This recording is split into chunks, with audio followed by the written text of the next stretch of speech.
Hello and welcome everyone. It's 2025, first live stream of the year. Wow. Excited to see you all here today. And today I must apologize. We are half an hour later than usual. And please, can you let me know whether you can hear me well? This is the first and most important thing because my microphone has discharged a little bit, or it's not completely charged. Therefore, I had to plug it in with a cable as well. So please quickly let me know if you can hear me. If someone could quickly let me know in the comments whether you can hear me well, that'd be fantastic. Yeah, other than that, a warm welcome to this live stream. Donald, Kate, Kai, yeah, awesome. Thank you for letting me know that you can hear me. That's very nice. Very nice. Okay, and Shu is also back again. Yeah, Happy New Year to all of you. Hope you had a lovely time with family, friends, and loved ones. I want to wish you a happy New Year. Hopefully, I'll be able to support you guys on your path to habituation now in the year 2025.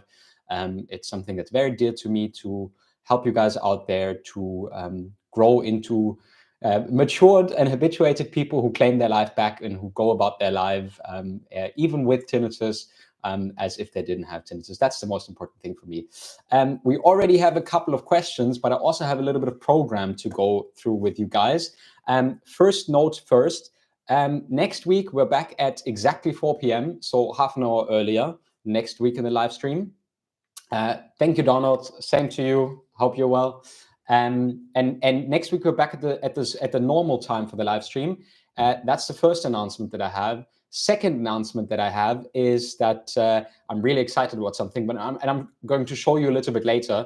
Tomorrow we're starting a new small wins challenge inside my Tinnitus Club. So we're starting a 3-month challenge that includes the buddy system where everyone gets paired with another person on the Tinnitus Club. People loved it. We already did it last year. And we're going to do that from tomorrow. We have an event to kick off that small wins challenge where we will use acceptance and commitment therapy to help you design little things that you can include in your daily routine in order to allow your brain to use its neuroplastic abilities to rewire its response towards tinnitus. And, in creating these small wins, El Hueso, hola, ¿qué tal? ¿Cómo estás? Desde Colombia. Ah, qué bueno, me alegro. Saludos. Yeah, my wife's from Colombia, so I speak a little bit of Spanish. My Spanish is not the best, but I'm fairly fluent and I can probably have a normal conversation. So yeah, welcome, bienvenido al Hueso.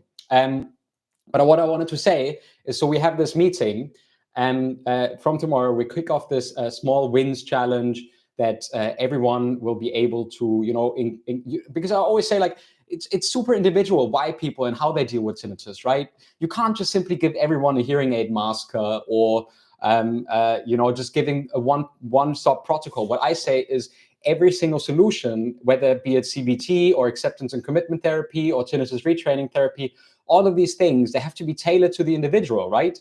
Like it's so the anxiety that people experience. Yes, there is anxiety, but some people also have different things, right? So it's very, very important that we address each and every single person as an individual with their tinnitus. So what we do in this challenge is we try to find out from diffusion techniques of acceptance and commitment therapy, from value-guided living, and so on and so forth. So based on everything that we already have on content in the club, we try to do like a little bit of daily steps for you to include to make it easier for your brain to naturally habituate to tinnitus. But I don't want to talk too long about this. At the end, when I've answered all the questions, I have some time to share my screen and show you what that challenge will look like and what resources I want people to take. And of course, you guys are free to sign up for a free trial to the club at mytinnitus.club. I put a link here in the chat as well. No, I didn't do that yet. I'll do that later. The link that includes then where you can go to sign up for that free trial to the club if you want to be a part of it for tomorrow's launch event. I'm sorry. I hope that wasn't too loud. My microphone fell off. Sorry, guys. So it's always recommendable to not watch this stuff always with headphones, because sometimes this stuff might happen. So if you do have headphones, then just be careful. Anyways, what I want to talk about today is not only the club, it's much more how can you habituate in 2025. I want to answer all your questions. Emma had a question, Kai had a question. We're going to get into that. And I want to talk to you guys as well, because Emma had that question on the community page, where, by the way, you can always submit your questions for the next live event. So every Wednesday, the live event, you can submit your questions. Emma had a question about how neuroplasticity helps habituation and helps people get better with tinnitus. So I want to talk about that as well, because it's directly tied into how you can get better with your tinnitus in 2025. Yes, Kai, I will. And Kai, now that I see your name, are you the one who sent me an email in German? Could that be? Because I know that I haven't answered yet. It's just I've only been back at work from Monday, and I've had, okay, Kai. Yeah, sorry for that. I've only been back working from Monday, and I've had so much to do, including my taxes for 2023 still. So there was so much stuff to do. Sorry, but I'm still getting to your email. I promise. I will respond. I will respond to your email 100%. So let's start with some questions. First question comes from Emma. Then we do Kai's question, and we sort of like, you can type in your questions in the chat as we go in this meeting.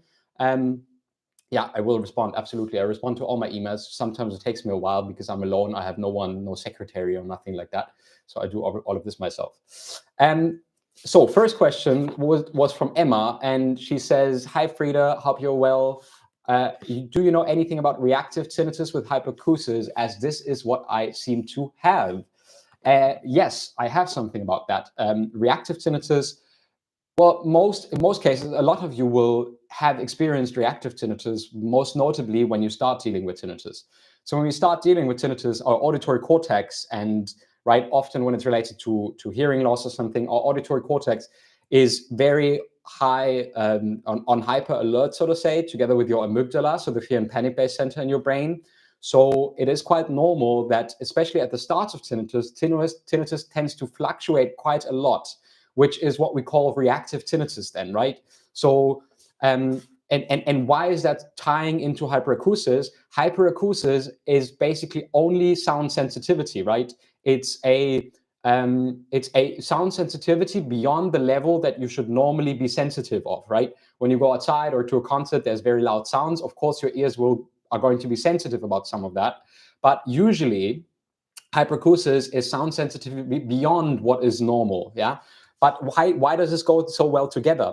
Well, you have tinnitus. Your tinnitus is reactive because you're very early on, maybe in the start of your journey, but also even for a continuing month afterwards, it's quite normal that your tinnitus sort of like goes up and down as your anxiety varies, as the auditory cortex is dealing with a lot of input.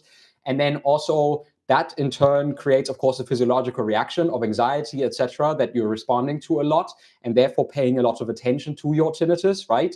And your tinnitus seems louder and then less loud. When you're more distracted, it seems less loud. When you pay more attention, it seems louder. When you get anxious about it or angry about it, it seems louder again, because you try to control it, but your brain says, well, there's nothing you can control here. And then you get even more upset, right? So that's why the tinnitus often is reactive for people. Or also with varying intensities, and hyperacusis directly ties into this.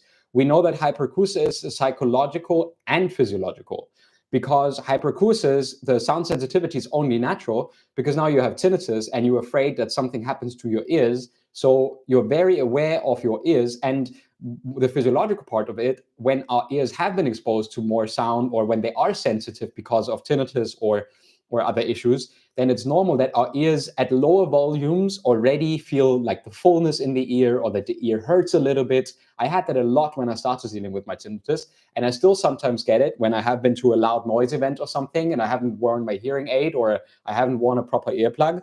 And then I still get these sound sensitivities as well, where the ear feels a little bit full.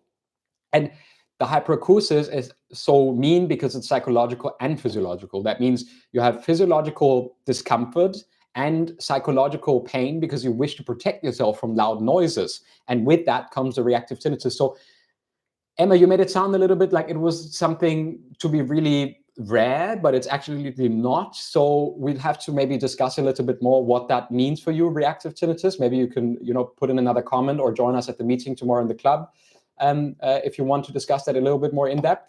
That'd be the one thing. And my perspective is that hyperacusis and reactive tinnitus are often very much linked for both physiological and psychological reasons. Hope this makes sense. Let's go into the next question from Kai.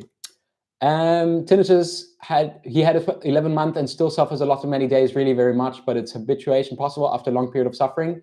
And is it possible to do too much? I am actually already being treated by absolute experts regarding CBT, ACT, and TRT, and still very unhappy with my progress. Yeah. He had mild hyperacusis when my tinnitus started, but has completely gone now. Yeah, okay, Kai. So I don't think you can do too much. Maybe you can give the tinnitus too much space. That might be one thing.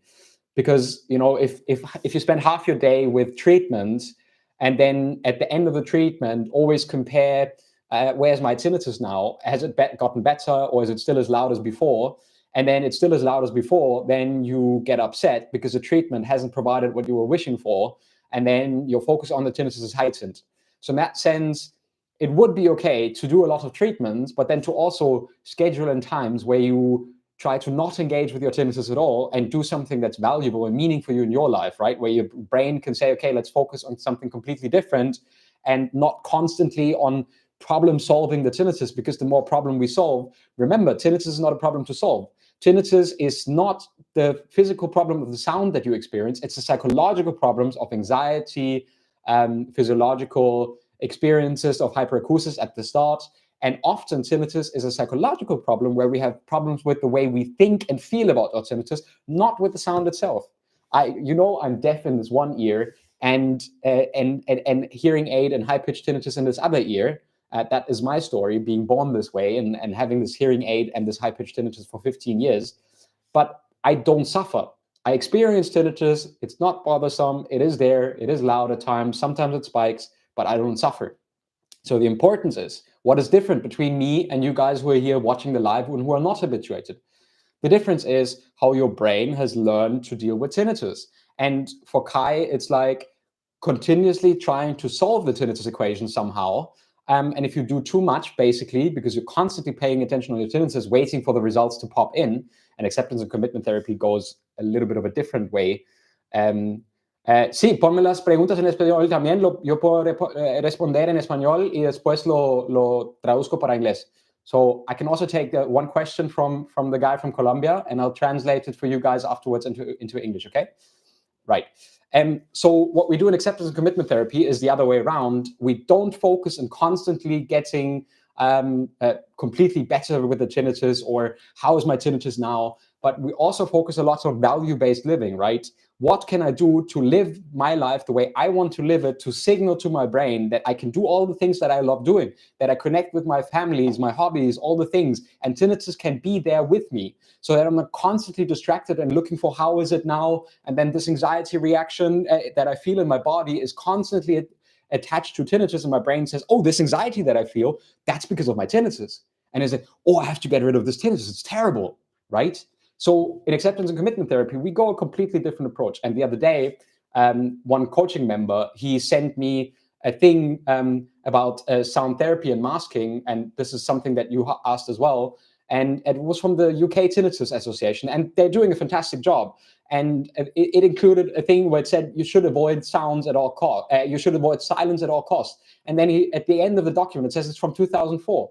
And we know since 2004, 20 years have passed. And that's not what we need to be doing anymore, right? We don't need to avoid silence at all costs. That's actually a bad thing. Why? Because we need to expose ourselves to the thoughts and feelings that come with our tinnitus in order to say, oh, this is how I feel and think about my tinnitus, and that's okay. I can continue to live my life. And if I do that, my brain will eventually learn everything I do, I can still do it despite my tinnitus. And the more often my brain learns that, the more the tinnitus goes into the background, because the brain learns that even when I'm exposed to my tinnitus, I am safe. What you right now experience is the opposite of feeling safe. Yeah, you don't feel safe with your tinnitus. You feel very unsafe because you have all these physiological reactions, negative thoughts. Then you have negative physiological reactions in your body, and then your brain says, "Oh, because of these physiological reactions, my tinnitus is terrible." And you are stuck in this loop. So you literally have the idea that you're not feeling safe unless you have solved the tinnitus problem. And from that respect, I have to go up to Kai's question up here again. And I think people can habituate no matter when.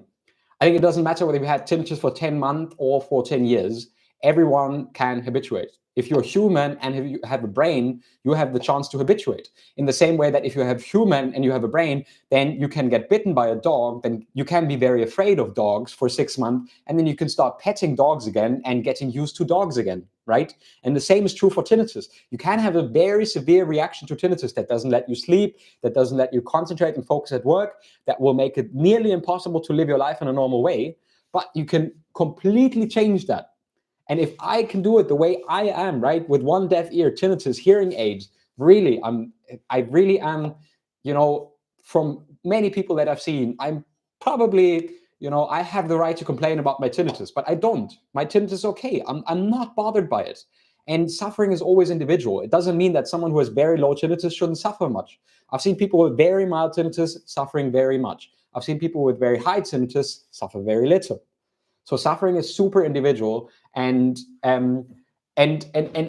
Kai, I think you don't have to go abrupt and just stop masking completely. It's something we discussed in the club last night for a long time. But do what is good for you, right? Why wouldn't you do what feels good for you on a slow moving journey and see, okay, what happens if I go 1 minute without masking? What thoughts and feelings pop up? How do they make me feel? Can I be okay with that? Or is it absolutely terrible? I could put the masking back on. Go slow, go easy with yourself. Yeah. You can have self-compassion, something that we addressed last year in the community, a whole month, content still in there.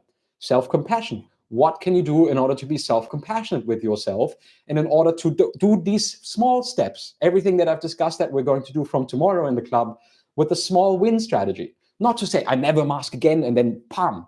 That's the wrong thing. When you have severe flying anxiety, you don't immediately go to a flight to Australia for 24 hours. It's not a smart thing to do. You should go on a short flight, maybe half an hour, with your best friend or your spouse, and if a Valium, if you can, to have a backup option. If the anxiety gets too much, you take a Valium and it's good.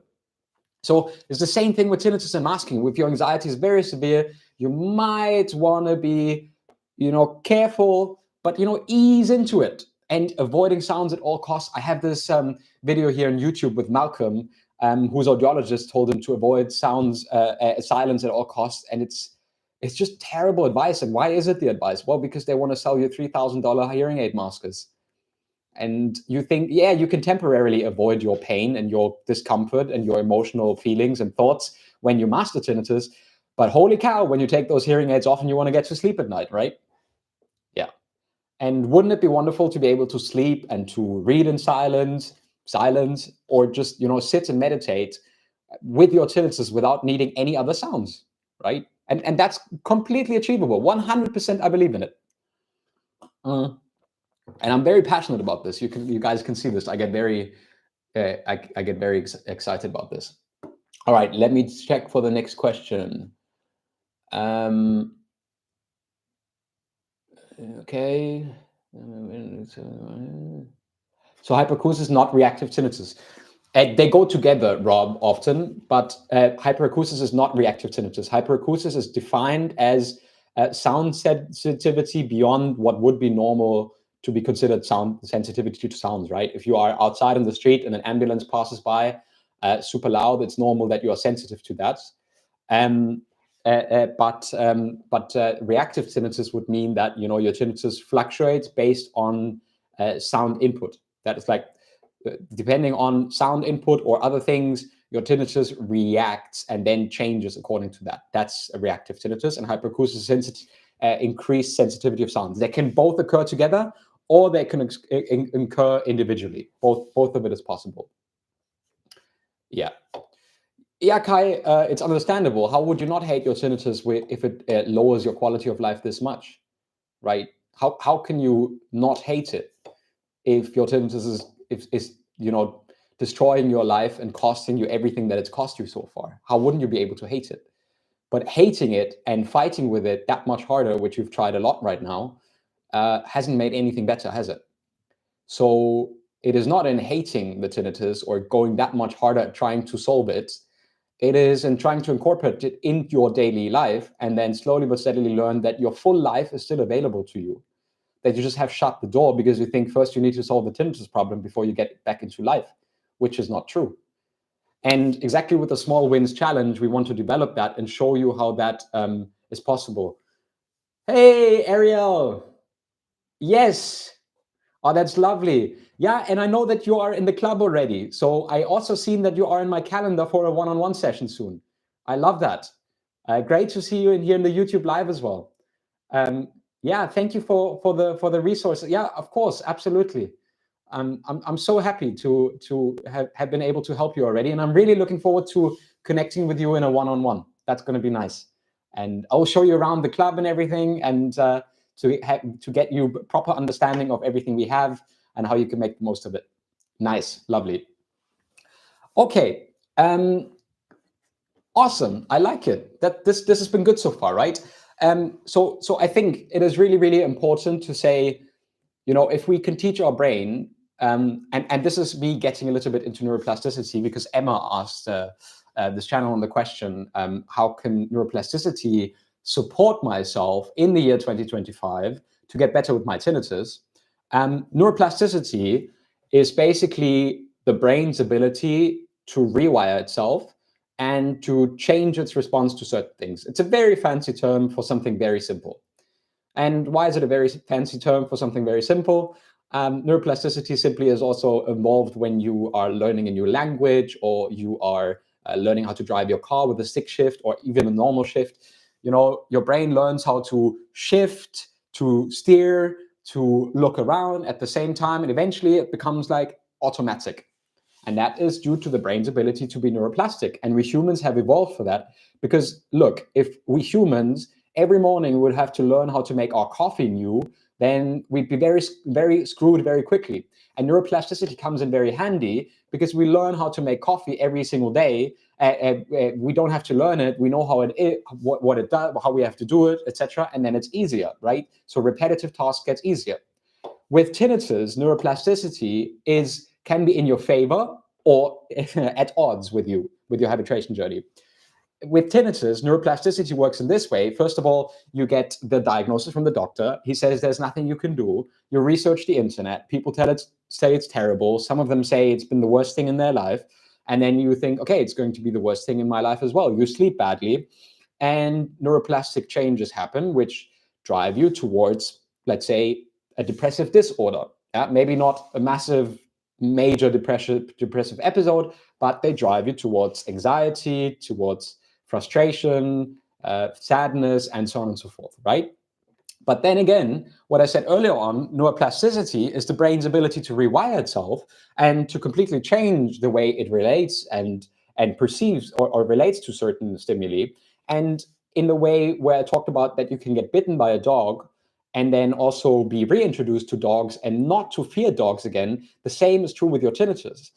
We have already established at the start of this meeting that your real problem, for most people, in most cases, hear me out, the real problem is not the tinnitus, but the way the tinnitus makes us feel, right? We have tinnitus, we experience it, it's loud, it's distracting, we are left feeling we are not in control anymore, hijacked by anxiety, sadness, fear, we can't live our life anymore, all these kind of things, right?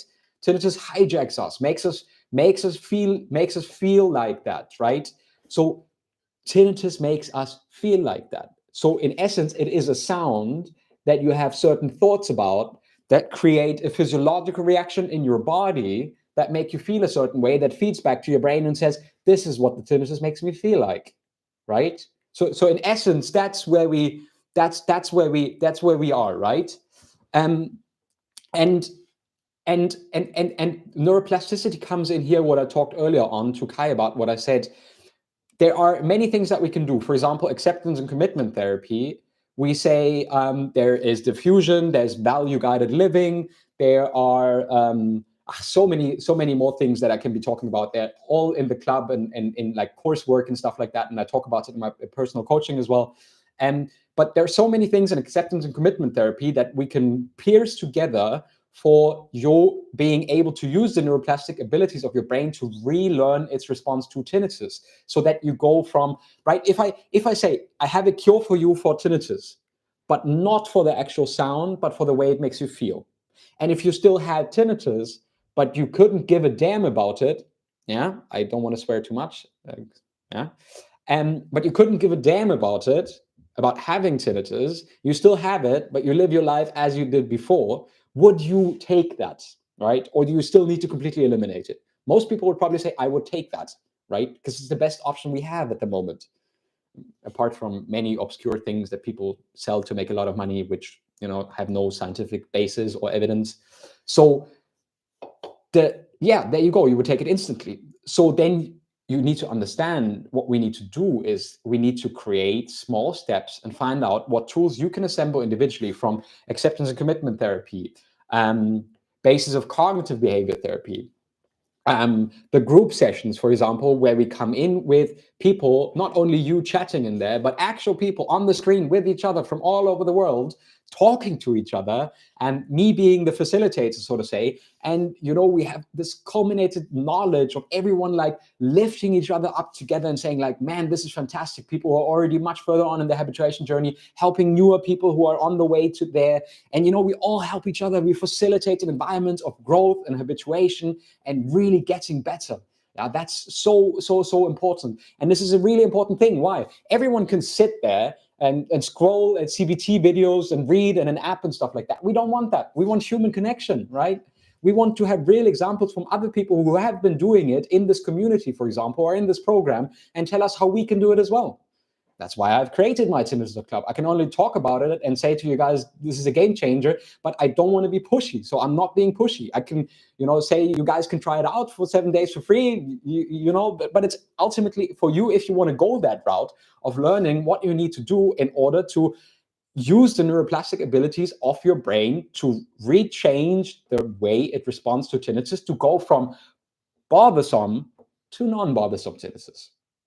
And ultimately, you can just think of it this way.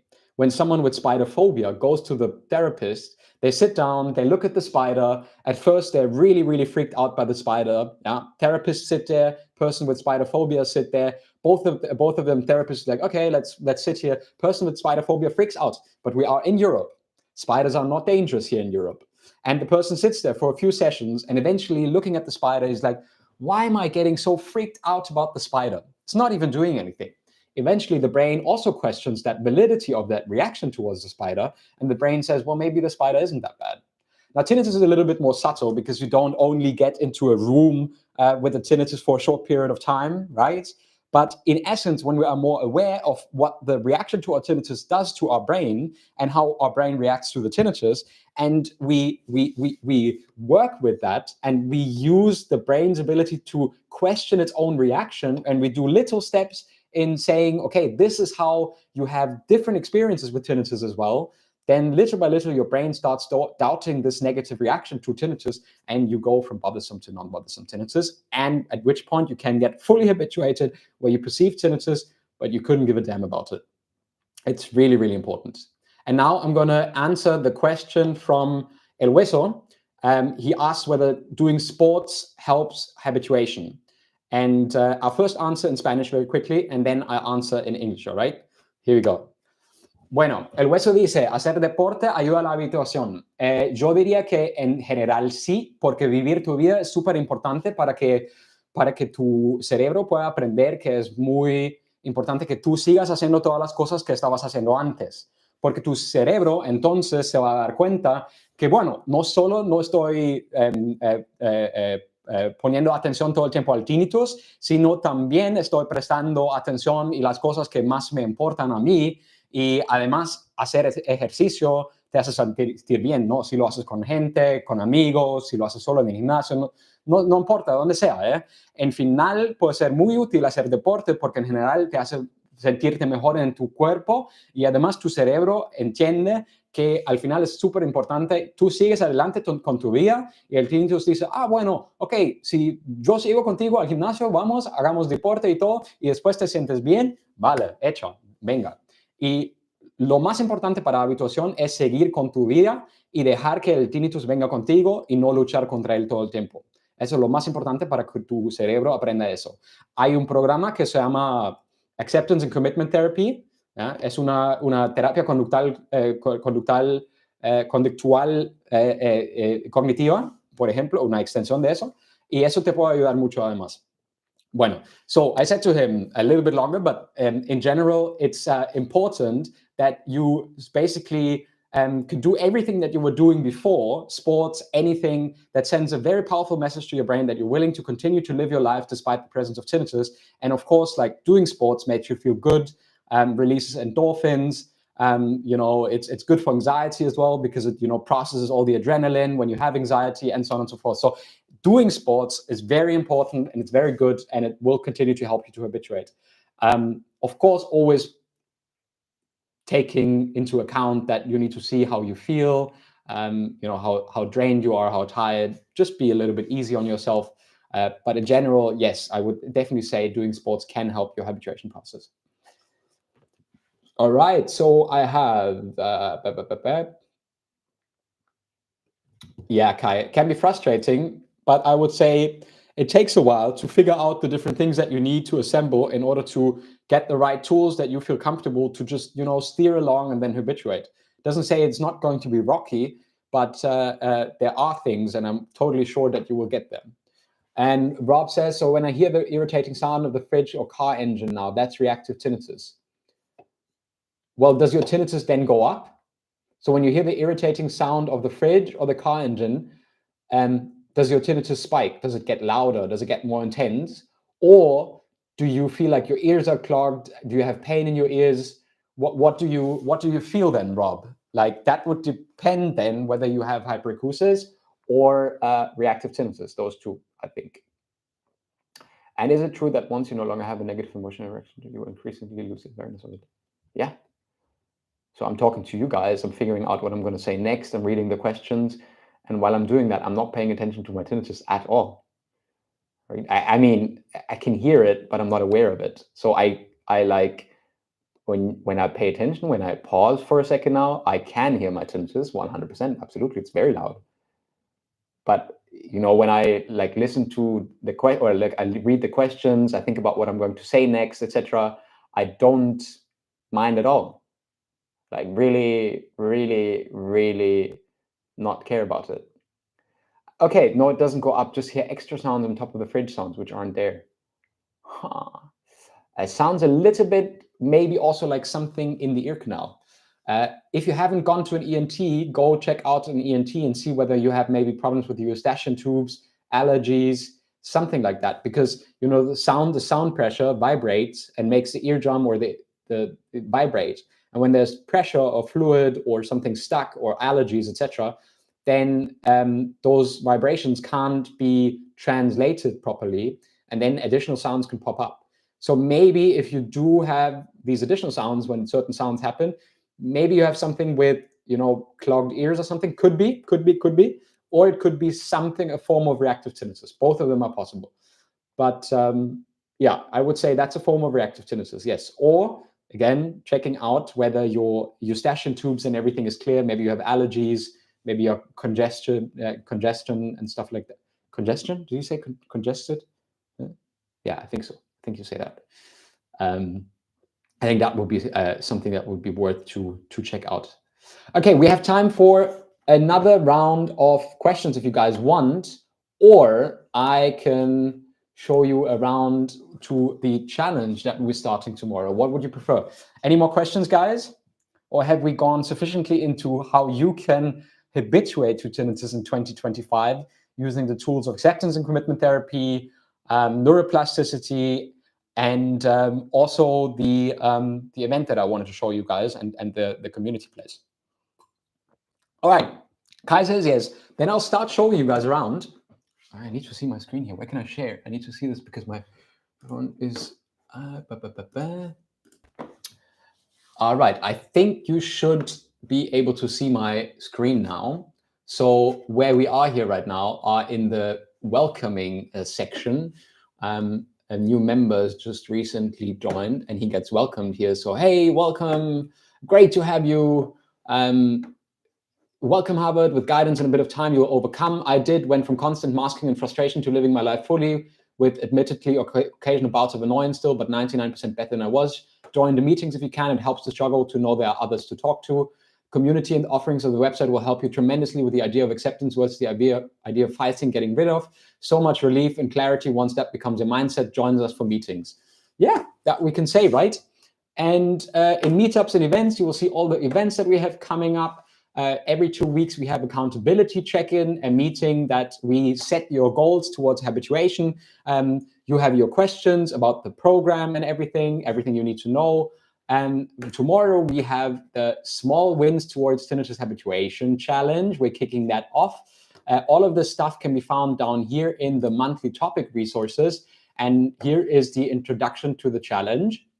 So what we're going to do is we start in January with Foundations for Calm, and creating a foundation of emotional balance and calm, introduce you to all the concepts that are already here, but re-inhabiting them, acceptance and commitment, therapy, relaxation, and small habits to create calm in your daily life that will signal to your nervous system that you're fine despite the presence of tinnitus.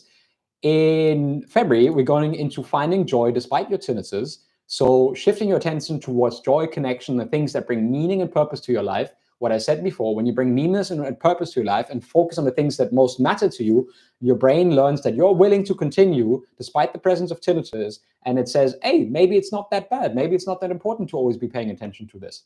And then month 3, funny wordplay, spring into resilience. In March, we start with the renewal of spring to reset and strengthen those routines for long-term resilience that you've learned in this 3-month challenge now.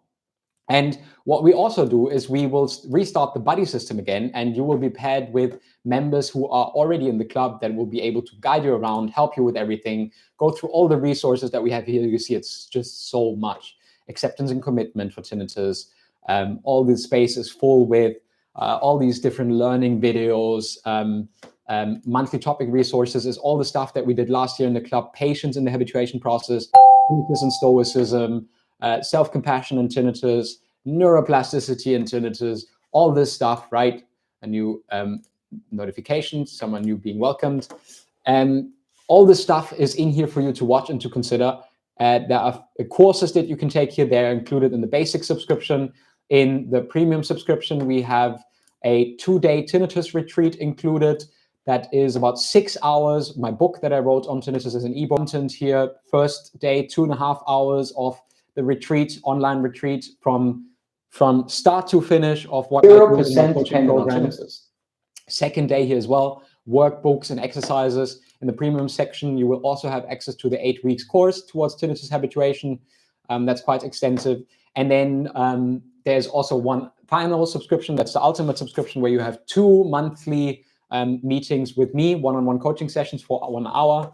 And yeah, all of these other resources here, it's probably too much to get into now in the live, but we have a daily habit tracker where you track your daily tinnitus habits. We have daily success stories where people say, hey, this is what I did and it's awesome. And so this is really, really useful. So people love it and they share their success stories on a really frequent basis. You can see it. I'm at a point where I have the feeling that habituation gets better and better every day without the extremely hard work I had to do the first years. I'm looking forward to doing all these things more often what I was afraid to do, like reading in silence, going to the cinema, camping in the mountains, cuddling in bed without music. And recently she caught herself thinking, thank God my tinnitus is gone. It's really crap to have tinnitus, and then realized that her tinnitus is not gone at all. It's in fact louder than ever before. And she stopped counting all the new instruments in the orchestra.